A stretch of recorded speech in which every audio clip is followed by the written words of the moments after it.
توانین لە خراپی ڕۆڵی داواکاری گشتی لە بەرامبەر بێ هەڵوێستی و لە بێموچەوی و بەتاڵانبردنی نەوت و وەسامانە گشتەکان و خراپی گوزەرانی خەڵک لە هەرێمی کوردستاندا.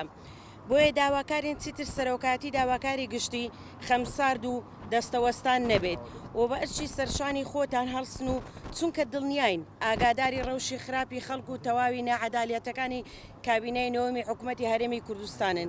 بۆیە مشور خواردنتان لە خەمەکانی خەڵک و بێلایەنیتان کاری سەرەکی ئێوە بێت نەوەک بەکاری ڕاستەقینەی خۆتان هەڵنەسن و بکەونە ژێر هەژمون و هەیمەنەی حزبی.